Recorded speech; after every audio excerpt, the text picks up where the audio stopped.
So it's been a little while, but you once again join me at SRD, and that usually only means one thing. We have the Supra in for a little bit of work to be done. The poor thing has been sat for a little while. I haven't had a lot of time to do things on it, namely because we have welcomed our first child into the world last year, so it's taken a little bit of a backseat, unfortunately.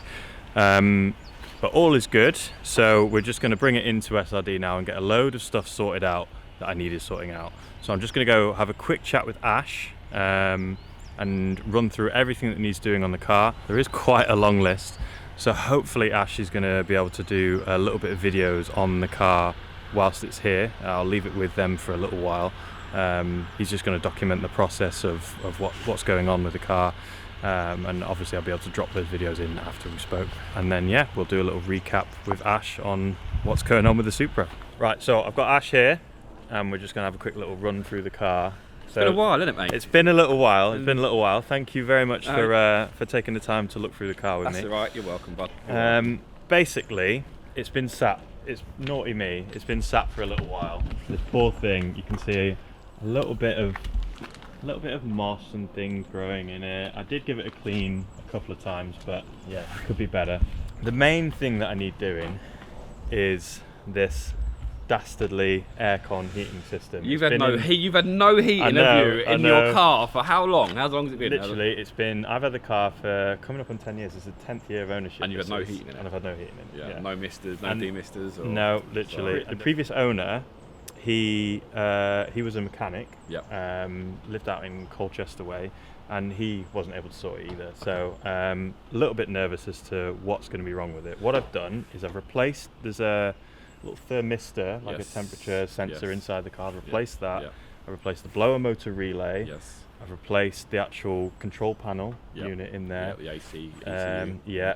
Okay. And yeah, and the still no ECU, go. And still no go. Basically, didn't we have a look previously on another one, and we found something that was under the driver's side? You're right. Yeah. So in the footwell area, there was like a HVAC servo or something, I believe, which Mike replaced. He replaced because there wasn't anything there, just a gap, a void. Yeah. And so he found one up in the loft and replaced it. And what I have had since then, so I can get heater on the low speed, and I've got temperature control, so it will be hot or cold, but it's only on the lowest speed. Gotcha. And it basically doesn't demist the window or anything. So not enough flow for it. Yeah, exactly. That. So that's going to be looking at. I don't know if it's going to be yourself or Mike that's going to run through that. I think it's going to be a team effort because it's quite an awkward HVAC system in the Supra, and there's a lot going on behind there, so I think it's going to be a team effort to kind of bring this back to life. I'll throw some ideas out. Mike will go through the wiring diagram as well, and we'll have a good look through it and see what we can suss out. What I do actually have for this is show you in the boot.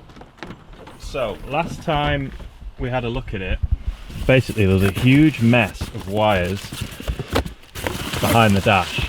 So he said, get a whole new dash loom and we'll replace the dash loom and go from there. Okay. So hopefully with a new dash loom we'll be able to at least diagnose some sort of issue. Everybody normally gets quite scared of dashboards. Yeah. Right. There's quite a lot of hidden bolts behind the vents, behind where the speedo cluster is, behind there's just a little 8mm bolts that you got to get to. Yeah. Once they're kind of all undone and the steering column's down and all the looms unplugged, they're not too bad, to be honest with you. But it's basically the whole interior out of the car and column down as well. So obviously if there's any other looms that are in there, been put in there, alarm systems can cause problems because that can be over the steering column and like chucked into a top left-hand corner or right-hand corner. Yeah. They can sometimes be, you have to either chop them back out and then reinstall them again. Hopefully we don't have to do any of that. Hopefully it's been fitted well. If it's been fitted well, then normally it should just kind of come out together. But perfect, you have a complete loom. It's complete loom, and it's bought from some fella in Estonia that sells spare bits. I don't know if you've ever heard of this guy, but yeah, it's apparently a complete loom for my car right and drive. So should hopefully work. Plug in. Fingers crossed. Yeah, fingers crossed. What we have in here as well is a new stereo. A Toto thing. Apparently it is actually quite good. I'm a bit nervous about Chinese stereos, but apparently this one is quite good. But I've got a Pioneer system in there, and that again has been pretty faulty throughout my ownership. I bought that in 2015, but the screen has always been a bit dicky on it, and now it just is completely unresponsive. Yeah. The screen doesn't I work. mean, normally, So Pioneer normally are very good. you would have thought so, yeah. But you've I've got had loads of Kenwood, problems with Pioneer, and Alpine. They're the 3 brands. So yeah. Okay. So we're going to try that system in there and see if that works. Yeah. Basically. I mean, is this so you got a bit more Apple CarPlay or Android? Yeah, well, Auto? so that current system in there has got Apple CarPlay, but this I think might be wireless. I'm not gonna, don't quote me on it, but I think it's a wireless Apple CarPlay system in there, which is cool. But I figure while the dash and everything is out, it should hopefully be easy enough to just replace that. I mean, it makes sense. Yeah. It makes sense. Now we've got a list. He's got a load. He's got loads for us to I've do. written down a little list. Yeah, let's do it. So we have the bonnet is not closing properly. Wow, okay. So it's on like, it's always been fine. Oh, now the alarm's gonna go off. So the alarm works. No, so when I pop the bonnet, this little catch in here doesn't release properly. So it does release properly, but it doesn't pop back properly. So if you have a look in there, it doesn't like go back on. So Lee said hopefully it might just be a case of it's a new bonnet cable or something, or maybe you just clean up the latches or something. I have managed to get the bonnet closed. Yep. And it's fine once it's closed. But yeah, I've had it once where it popped up on me. So I'm terrified of that happening. Yep. Mid-route. The safety catches got it. So. Yeah. But the reason why the catches and the cables do suffer is because it's actually mounted here, and it fills up with water. Any water that comes through there does get the cables all rusty, and that's it. That's basically why the cables go rusty. It no longer returns. As you can see here, this is my new battery this morning. Went to go start the car, and the battery was depleted again, and it was a brand new battery last year, so I've got that replaced for free, which is good. Has it non-trickle charge at all through that time? It has not. So, it's always been connected to the car, didn't have to disconnect the battery. Always been connected to the car, yeah, which is probably why it's then just depleted itself. I mean, the batteries, it doesn't matter, once the temperature starts to drop, it's got an alarm system on it, it's got some ancillaries in the car, it will draw 200 milliamps all the time with the alarm system for monitoring the car. So that's why it's probably gone flat in 7 months that you haven't driven it, or it's been kind of sitting around. So the battery may come back to life if you were to charge it correctly. Easiest thing, new battery, and then we'll do an amp check on the terminal, make sure that it hasn't got excessive current draw with the car switched off. That's the easiest thing to do there. One of the things we did as well was fit the coilovers. Yes. A little while ago. Yep. I'm getting quite a lot of scrubbing on the front, so we're just a little bit too low. I figured again, whilst we're here, it'd be nice to raise the ride height a little bit, maybe just 10 mil or something. Does it need to be stiffer? I don't think it needs to be stiffer. Okay. No, I'm happy with it. I think we're on setting 4. Yeah. I think we're on 4 clicks. Yeah, so I'm pretty happy with that. It's just going to be probably just a case of maybe just raising the front or something. I think we talked about it last time. We didn't want to raise the front too much and then have it out of whack a little bit. So maybe I'll let you make that call. But yeah, I mean, we've got some good test roads that we can take the car down, which really does push the suspension quite hard. So once we do that, it will give me a good indication if it needs to come up 5 mil, 8 mil, maybe 10 mil. We don't know, but we'll kind of just level it all up and give you a bit more compliance with the car once that's done as well, so you can really go for it and maybe jump some curbs out on your next track day. And I'll try not to do that. I mean, the fastest way around a track is to use all the track, including all the curbs. So if you can use the curbs and it doesn't scrub, you're going to be faster. Yeah, so perfect. Let's do that. One more thing on here, the wiring for this headlight. I think it's a little bit loose. I had a bulb out, replaced the bulb, and the light didn't come back on. I wiggled around with the wires, the light came back on. Of course. So hopefully something fairly simple there. Yeah, no I'm problem. not sure what. I've just noticed something as well whilst been on camera. I think it's got a distributor leak as well, because you can see. Yes, you know what? Actually, I think you flagged that last time. Yeah. There you go. Distributor. So I don't know, can we add that to the list? Yeah. Just keep going with the list. It's easy to do. I'm going to add that bring right a big to the list and now. we'll make sure it all happens at the same time. Distributor. I can just see it's like starting to run down on the distributor as well and onto the water net. So. Okay, cool. We can have a look at that. You're getting a little sneak peek at the list here, but the doors, literally just now as I went to go lock the doors, they weren't locking. Okay. The power both locks. sides? Yeah, both Does sides. the button work on the inside? So yeah, it was locked. When I got to the car, it was locked and I couldn't unlock it because the battery was flat, so I had to climb in through the boot. Okay. Which is dignified. Okay. Yeah, and then now the doors aren't relocking themselves, but they were the other night, so I have no idea why they're not doing that. We've got now. something out of whack here. We've got either a switch or the alarm or the box that's something out of whack. There's something not obviously quite dead right battery, undoing the door. Yeah. Can throw the logic out for the door locking. Okay. But we can have a look at that as well. We can have a look Cool. at that. Yeah, there's a lot of brake travel. So I mentioned this to you when I just arrived before, but I noticed the fluid level was a little bit low, so we were on the minimum, so I've topped it up. But there's a lot of travel before anything actually happens with the brakes.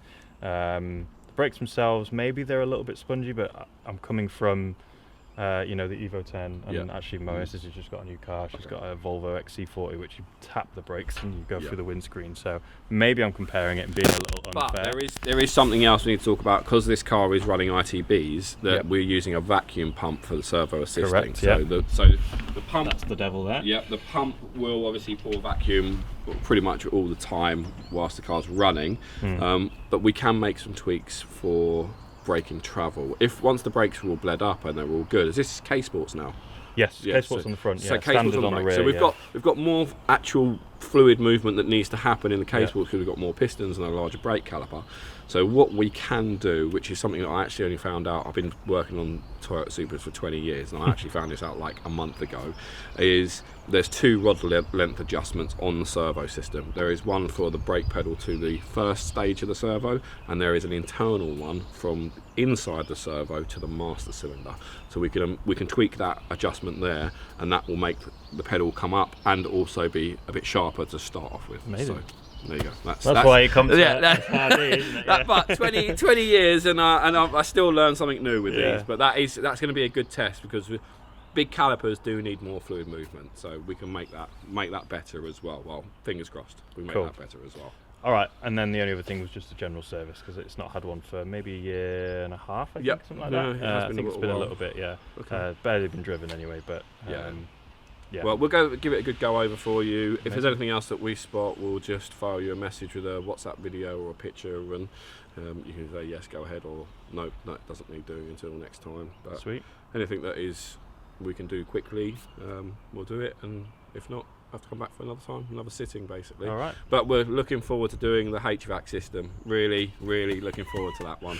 I'm not looking forward to the bill either, to be honest with you, but yeah. That could be in anything. That could be from an hour to the next 10. So we don't know what that's going to be yet. But we've obviously you bought the new loom. That will make a huge difference to trying to get this working again. I'm just hoping diagnostics-wise that will make things a little bit easier. Yes, and obviously we've taken so many dashboards out of the Supras. We know where all them little hidden bolts are, so we shouldn't crack any of the dashboard, because they're getting harder and harder to get hold of. So we're good. That's pretty good. We're pretty good stead for this sitting. So all right, no worries. Cool. Well, I'll send you the list. It'll be a big old list, but no worries. Cool, and we'll get to it. Yeah, all right. Cool. Thanks so much, mate. What's it been like, Bailey, to pull this dashboard out? Not too bad. What time did you start this morning? I started this morning 9:30? 9:30ish, yeah. What's the time now? Around that. It's nearly 1, isn't it? Hang on, what's the time now? It's like 4 hours. Yeah, almost 1 o'clock. Yeah. So. There are so many nuts and bolts to remove it, and we've got an alarm to deal with as well. But there's screws and bolts up behind the vents everywhere. Yeah, the wiring with the alarm was a bit of a tricky one, but we got there pretty much done. I'll come out to the other side and show what it's actually like to pull a dashboard out. So obviously steering column down as well, and we've got an alarm box down here that's probably all plugged in. But as you can see, there is plugs and looms and all sorts all running all over the place on this car. And one of the main bits was, I swear the loom was cut somewhere. I mean, that's definitely not stock. That's like a bird's nest of crap. I think we're pretty much there, isn't it? Is it nearly ready to come out? I think it is ready to come out. Yeah. Maybe I'll get somebody to help me put it out. But oh, it's close, isn't it? It's proper close. Cheers. So, Piers, your dashboard's coming out. You got the shifter. You got to pull up and go away. that's it. Do that. I'll give a hand.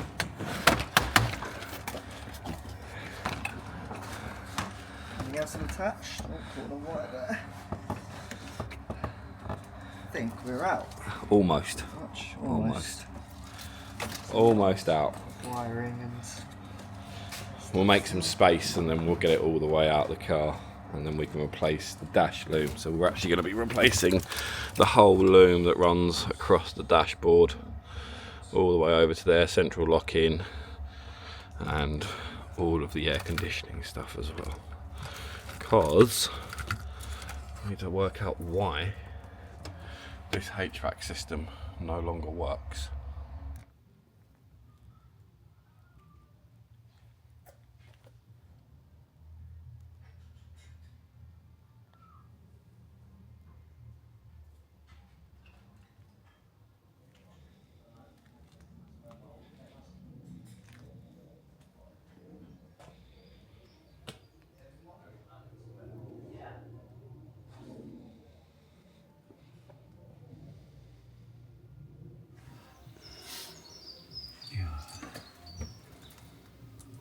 This is what it takes to get heater controls working when the wiring loom's been butchered.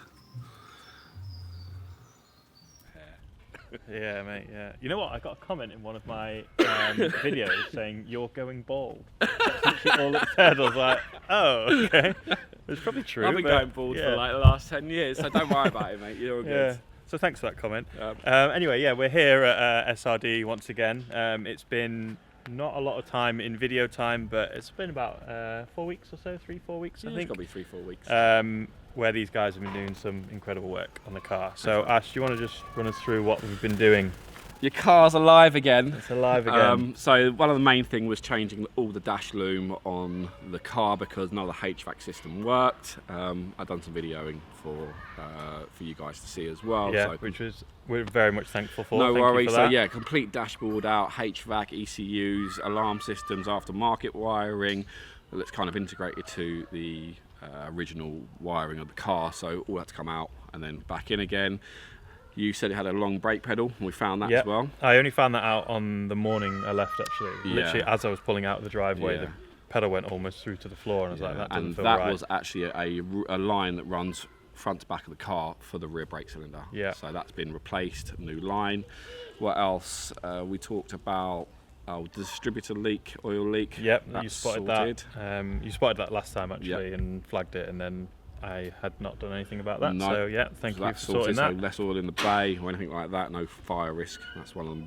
It's right next to the exhaust manifold, so we want to make sure there's no oil around that area. That would be not ideal. No, so finally the car, all the HVAC system works, the auto control, all the fan speeds, blower speeds, demisters, all the flaps, it all works how it should do. So after 10 years, literally 10 years, and it's been more than that because as I mentioned last time, the previous owner was a mechanic and still couldn't sort it out himself. I've changed like 5 parts or something to try and fix it. And the last thing was the wiring loom, which is one of the hardest things to do. I'm not going to lie. Yeah. It's like 10 hours to do dashboard remove, loom change. Well, I mean, you've very kindly sent over some videos of that being done. Yeah. So yeah, we've seen on there how much of a mess that old wiring system was. What else did we do? We've done the front suspension, lifted that up. Yeah, we can have a look at that actually. Yeah, so look, I mean, it's not as nice. It actually doesn't look that much higher, does it? But it will hopefully be clearing a lot more. Yeah. Better on pitch. So as you're braking, you know, you'll get a little bit of pitch on the front anyway. And you were saying it was rubbing when you was out on track. So let's try and mitigate that out of the way. Yep. Means you can be harder on the brakes, deeper into a corner, and it not scrub and rub. Fingers crossed. Fingers crossed. Actually making good use of these Sports, which you guys also have done in the past. I guess that's it, and also you very kindly cleaned up the engine bay for me. Let's have a quick look at that. Yeah. I can't remember where it is. There we go. Right. So that looks much cleaner than it did before. So there's a lot of oil around here. Didn't want that kind of splashing back onto the manifold and have an oil fire. So just giving it a bit of a spruce up, bit of a clean for you. Oh, and the latches.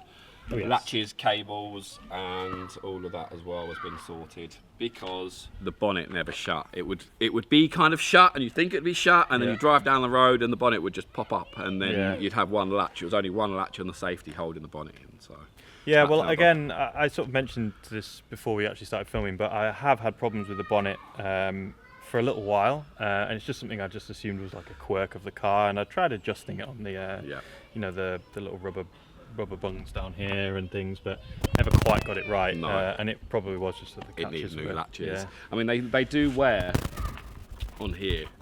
Sometimes, you know, if the bonnet's been open a lot of times, they actually, where it strikes onto the latch, will wear that part. Sometimes they don't actually go down because it doesn't push the latch all the way down. But now all the latch is done, bonnet shuts, because the last thing you want out on track is the bonnet coming up at over 100 miles an hour and then, you know, going back onto the roof. And would you believe it, we have had customers had that happen to them. You know, a couple of cars, fiberglass bonnets are the worst because they'll just tear straight through or rip the latches out, and they'll come straight up at like 150 miles an hour. So stock bonnet if you're going to be going really, really fast.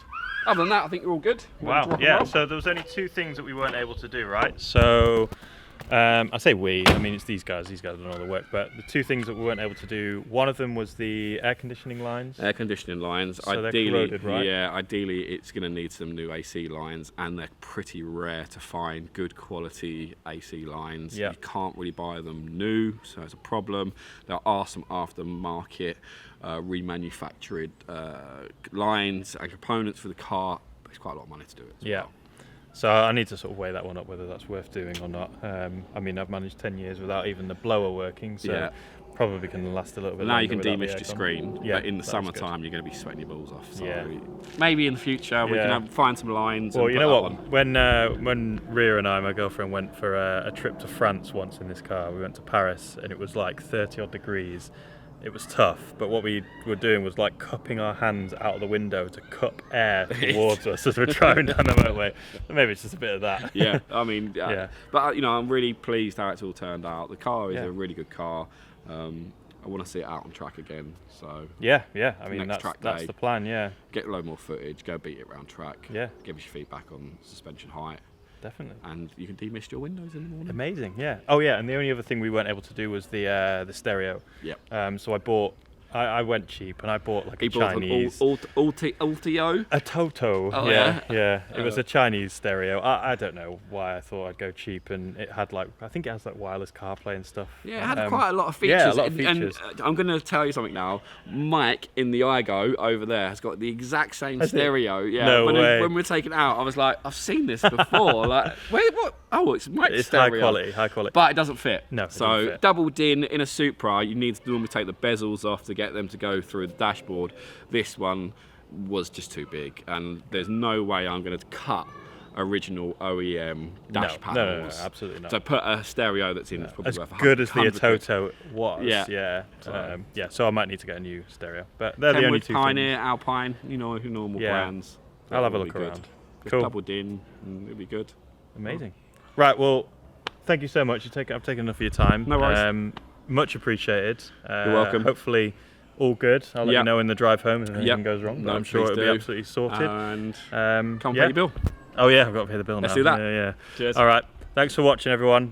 Subscribe if you want to subscribe. If you don't, then don't bother. And see you on the next one.